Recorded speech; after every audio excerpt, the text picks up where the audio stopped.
Bismillahirrahmanirrahim. Assalamualaikum warahmatullahi wabarakatuh. Kembali lagi bersama saya Muhammad Yusuf Kamal. Pada video kali ini, insya Allah saya akan memberikan eh, penjelasan terkait REST API dan fitur-fitur untuk menambahkan data, menghapus data, kemudian menyimpan data, dan lain-lainnya. Mungkin nanti akan saya jelaskan lebih lanjut di codingan yang sudah saya buat. Pertama-tama, sebelum masuk ke dalam codingannya, kita harus mengetahui apa itu REST API. Jadi sesuai pada halaman web dari AWS, di app API itu merupakan panjangan dari antarmuka program aplikasi. Jadi untuk menentukan aturan yang harus diikuti untuk berkomunikasi dengan sistem perangkat satu dengan perangkat yang lain. Jadi API itu fungsinya untuk singkatnya itu untuk menghubungkan antara satu perangkat dengan perangkat yang lain, sehingga aplikasi lain dapat berkomunikasi dengan aplikasinya secara real time atau terprogram. Contohnya aplikasi absensi yang meminta nama lengkap pegawai, misalkan dengan tentang tanggal. Saat menerima informasi, API itu akan memproses absensi pegawai. Jadi si data pegawai ini masuk ke dalam absensi dan akan dikembalikan ke dalam jumlah jam kerja dan dalam rentang tanggal tersebut. Jadi akan dihubungkan dengan aplikasi yang diproses. Kemudian ada REST API. REST API itu adalah arsitekturnya. Jadi API itu untuk menghubungkannya, kemudian untuk arsitekturnya itu REST API. Jadi REST API itu yang memberlakukan syarat mengenai cara API bekerja. Jadi REST API itu akan mengelola komunikasi pada jaringan kompleks seperti internet. Kemudian mungkin langsung saja pada codingan. Kita masuk ke dalam Visual Studio Code, dan di sini saya sudah membuat sebuah project table data menggunakan CRUD, tapi dengan dihubungkan API dan REST API. Jadi pertama pastikan kita membuat koneksi dan indeks. Koneksi ini tujuannya kita menghubungkan sebuah data kita nantinya. Dengan koneksi ini kita bisa menghubungkan antara file satu dengan file lainnya. Jadi ini tuh untuk membuat sebuah koneksi. Kemudian untuk membuat sebuah table dalam PHP, mungkin kita bisa membuat file yang bernama index.php. Nah, di sini kita terlebih dahulu membuat jangan lupa kita include ya, kita sambungkan ke koneksi.php. Jadi setiap file yang kita buat itu akan kita sambungkan dalam koneksi.php. Kemudian kita buat query-nya, misalkan kita apa aja yang kita buat dari data-datanya. Misalkan kita buat di sini, saya buat 4 data ya. Pertama ada artikel ID, kemudian ada user ID, kemudian ada judul, dan 4 ada isi. Nah, sini kita mengambil data tersebut dari database artikel.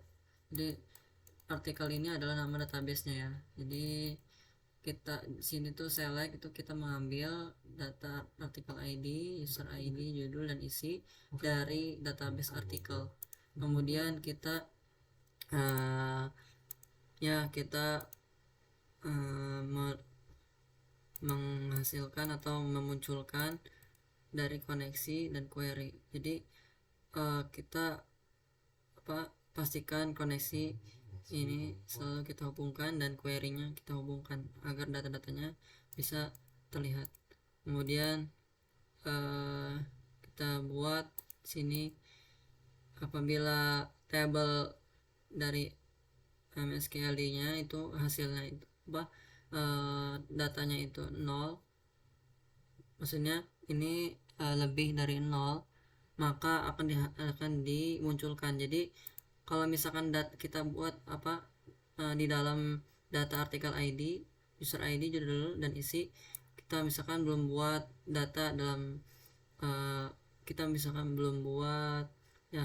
isian dalam keempat data ini, maka di sini tidak akan muncul apa-apa karena di sini kita buat lebih besar 0.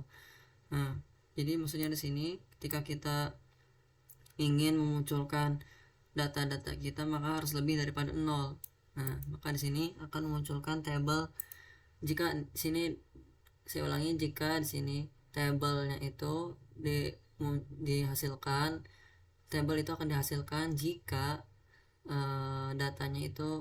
data isiannya itu lebih dari 0. Maksudnya apa? Berarti datanya lebih daripada 0 dan memunculkan dengan echo table bordernya itu 1.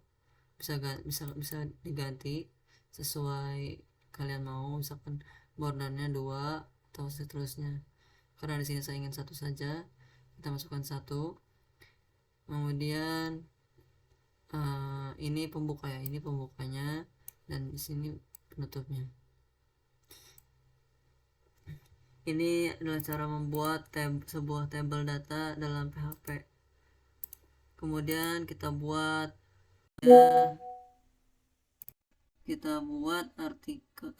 isiannya dengan cara pertama kita buat barisnya. Kemudian baris pertama itu ada judul yang dinamakan artikel ID. Kemudian baris kedua itu ada judul, ada tabel judul dengan nama user ID. Kemudian yang ketiga itu ada judul, keempat ada isinya. Keempat itu ada actionnya. Jadi di sini tuh yang akan dimunculkan itu user ID, judul, isi dan action. Nah, seperti itu. Kemudian while itu ketika row table MSQL fetch assoc dengan variabel result, dikembali ke variabel result. Jika tabelnya itu datanya itu lebih daripada 0, maka akan memunculkan baris pertama itu artikel ID, kemudian keempat itu user ID, kedua itu user ID, ketiga judul, keempat isi. Nah, seperti itu. Kemudian kita buat di sini menghubungkan nantinya jadi baris terakhir itu akan ada action. Jadi di sini itu kita ini dia. Kita buat di sini action dan isiannya itu nanti akan ada button yang dimana itu kita dapat mengeditnya dan kita dapat delete-nya. Jadi situ di action itu ada dua button ya. Button pertama untuk edit, button kedua untuk delete. Nah, ini dia. Seperti itu ya, teman-teman. Contohnya itu seperti ini, kurang lebih. Nah, ini dia. Nah, pertama itu artikel ID. Jadi kita ada 4 data ya yang akan kita masukkan dalam table. Pertama ada artikel ID. Artikel ID ini auto increment, jadi dia akan menambahkan angka itu sesuai urutannya. Jadi ketika kita tambahkan, maka akan memunculkan angka yang berurutan seperti itu. Kemudian ada user ID. User ID ini bisa kita ubah angkanya. Kemudian judul, kemudian isi, dan action. Action itu yang tadi yang saya sebutkan di sini. Jadi di sini kita membuat fitur edit dan delete. Jadi ketika kita membuat edit di sini, maka data pertama yang ada pada table bisa kita edit. Contoh, kita mau ngedit data pertama, kita klikkan edit, maka akan muncul halaman edit. Kemudian ketika kita delete, misalkan contoh saya ingin menghapus data yang keempat, nah maka akan hilang dari tabelnya. Seperti itu ya. Nah, kembali. Jadi paling penting pertama teman-teman membuat file index dan koneksi. Pastikan kedua file tersebut sudah teman-teman buat ya. Kemudian setelah itu teman-teman sambungkan file index teman-teman kepada koneksi PHP. Sebenarnya semua ya. Jadi semua file yang akan teman-teman buat nantinya, edit, fitur edit, delete, dan menambahkan data, itu pastikan include ke koneksi.php atau sambungkan ke koneksi.php agar si tabelnya ini muncul ya. Lanjut, di sini tutupannya. Nah, kemudian, setelah kita membuat datanya di sini, kita membuat kita membuat isiannya, maka kita membuat buttonnya tuh di bawah. Jadi di sini ada BR untuk jarak ya, BR untuk jarak. Kemudian kita buat echo itu hasilkan atau munculkan button di a.php. Jadi kita akan membuat tambahkan data. Jadi ini tuh button untuk yang di bawah ini ya teman-teman. Nah, ini bukan ini. Nah, jadi karena sesuai posisinya. Jadi posisinya ini button ini ada di bawah tabel yang ini ya. Sesuai. Sini ada BR untuk jarak. Nah, ini jaraknya. Kemudian di sini saya buat button dan menyambungkan dengan anchor kepada yang nantinya akan ada file add.php. Jadi ketika kita klikkan ini add, maka akan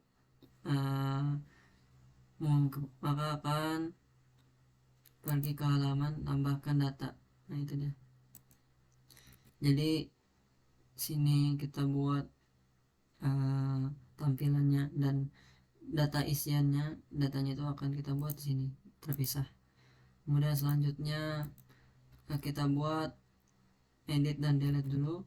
Kita buat edit, silakan teman-teman buat new file, kemudian tuliskan edit.php. Nah, di sini pertama pastikan teman-teman sambungkan koneksinya terlebih dahulu.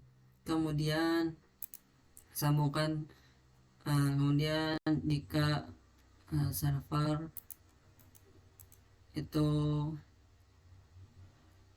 kita menambah jadi pertama kita menambahkan data dulu dengan post. Itu yang pertama artikel ID, kemudian kedua itu user ID, ketiga itu judul, keempat itu isi. Kemudian kita di sini buat variabel SQL untuk mengupdate data, untuk mengedit data. Jadi kita tuliskan update artikel set user ID. Jadi kita di sini membuat variabel edit data dengan cara update artikel get user ID-nya. Jadi kita sambungkan ke semua data-data yang kita buat. Jadi agar kita bisa merubah semua datanya. Kalau misalkan kita hanya masukkan misalkan user ID sama dengan user ID, variabel user ID, misalkan judul sama dengan variabel judul, dan sisanya kita dan segitu aja yang kita buat, maka yang akan bisa kita edit hanya dua variabel ini aja. Jadi sisanya ini tidak akan bisa kita edit atau tidak akan muncul di halaman edit datanya. Kemudian jika koneksi query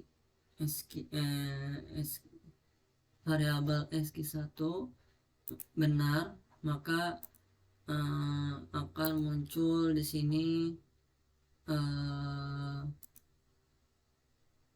ya index.php. Jadi akan mengembalikan kepada index.php. Kemudian jika salah maka akan muncul error dari SQ1, koneksinya error, itu juga error. Kemudian akan menutup halaman koneksinya. Kemudian kita mengambil ID dan menghasilkan koneksi query dan memilih database artikel di mana itu artikel ID sama dengan variabel ID, maka akan memunculkan table dan menghasilkan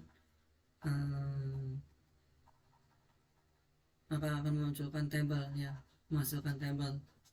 Nah, di sini actionnya, jadi kita buat formnya di sini.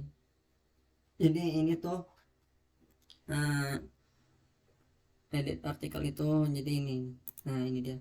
Ini adalah form edit artikel. Nah, di sini itu kodenya. Pertama kita buat form action, kosongkan saja.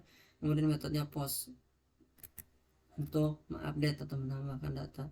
Kemudian table, kita buat table dan input di dalamnya. Kemudian ada masukkan data-datanya, data user ID. Terus kemudian kita di sini akan masukkan apa aja, misalkan di user ID kita ingin merubah user ID dan mengganti dengan data yang baru, dan seterusnya judul, isi, dan terakhir kita akan membuat submit untuk mengupdate-nya, untuk untuk mengirim data yang akan kita rubah. Nah, di sini update. Nah, maka akan kembali ke index.php. Kemudian selanjutnya fitur delete yang sebelah sini.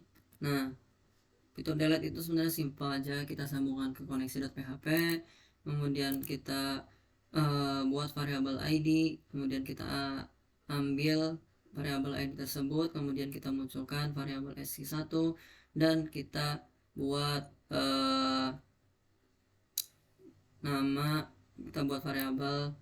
kita buat perintah di dalamnya itu delete dari database artikel, di mana data artikel ID sama dengan variabel ID. Nah, di sini maka kita sambungkan dengan koneksi, kemudian memunculkan perintah ini delete from article, dan itu hasilnya, dan itu jika benar. Jika salah maka akan error. Nah, seperti itu. Kemudian untuk menambahkan data ya, nah ini dia. Nah, kita tadi sudah membuat, di sini buttonnya itu di sini ya. Buttonnya itu di sini kita buat di indeksnya, dan isiannya, data-datanya kita buat secara terpisah di sini. Seperti biasa kita sambungkan dulu ke koneksi, dan kita buat inisialisasi variabel untuk menampung pesan errornya. Jadi jika misalkan salah, maka akan memunculkan variabel error atau pesan error. Nah, gitu. Jadi ini kita buat variabel error message, Gunanya untuk apa? Untuk memunculkan pesan error jika salah dalam menambahkan data. Kemudian kita masuk ke dalam formulir yang telah dikirim, kita periksa.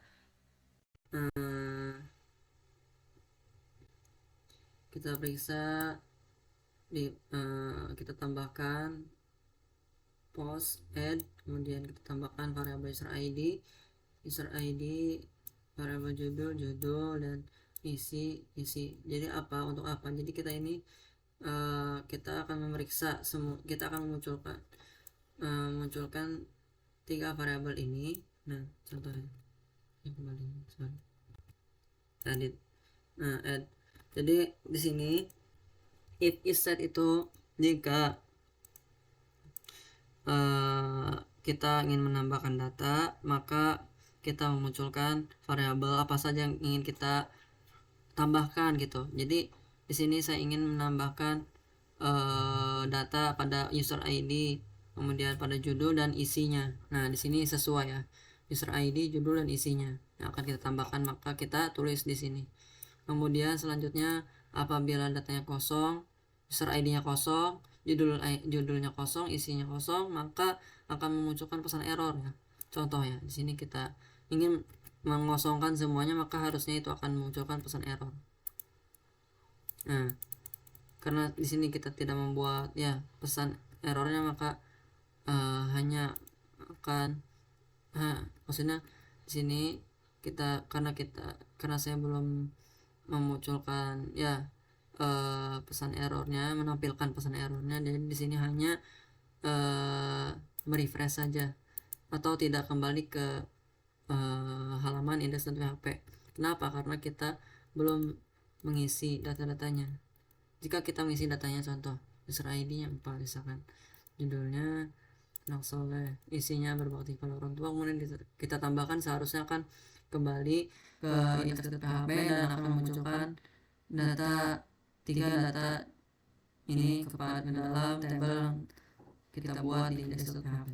Nah, di sini sudah berhasil, data berhasil disimpan. Nah, di sini data tidak boleh kosong. Jadi kita balik ke home, maka akan memunculkan anak soleh. Karena di sini tadi saya sudah membuatnya sebelumnya, maka di sini akan langsung kepada angka 5. Kenapa? Yang tadi saya bilang ya, karena di sini tipenya auto increment, jadi dia akan selalu menambahkan data sesuai urutannya, menambahkan angka sesuai urutannya, seperti itu. Nah, kemudian selanjutnya kita sambungkan ke koneksi dan query, dan di sini akan menampilkan pesan data berhasil disimpan. Nah, kita buat 5 judul pemuda, kemudian isinya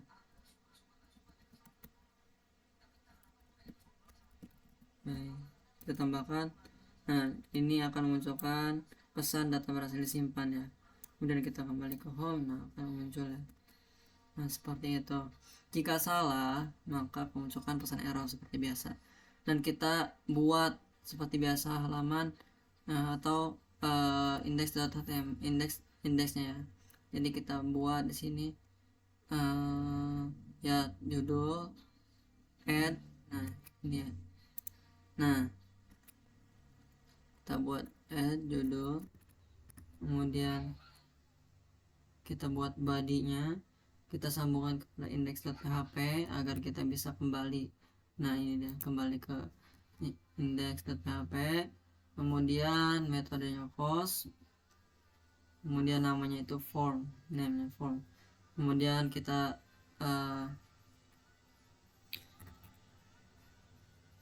nah, ini kita buat perintahnya, kita buat pesannya itu data tidak boleh error. Nah, di sini data tidak boleh error, data tidak boleh kosong maksudnya. Kemudian kita buat tabel seperti biasa. Nah, tabel user ID, judul, dan isi. Kemudian di bawah, paling bawah itu ada button tipe submit. Nah, ini dia. Nah, Kemudian yang terakhir kita sambungkan, kita buat file api.php untuk menyambungkan pada API-nya. Nah, di sini kita sambungkan seperti biasa ke koneksi.php, kita masuk ke dalam database artikel, kemudian kita menghasilkan data atau tabel dengan variabel, koneksi, dan query. Ketika variabel database menghasilkan, maka akan memunculkan. Nah, ini untuk fungsinya untuk memunculkan database ya. Maka akan ke variabel database dan masuk ke dalam judul. Mungkin seperti itu saja penjelasan saya mengenai apa itu API dan REST API dan fitur-fitur di dalamnya, seperti edit, delete, dan menambahkan data. Mungkin itu saja video saya kali ini, semoga dapat bermanfaat. Mohon maaf apabila ada kekurangan dalam penjelasan ataupun bahasa saya yang kurang sopan. Mungkin cukup sekian. Saya Yusuf Kamal izin pamit. Assalamualaikum warahmatullahi wabarakatuh.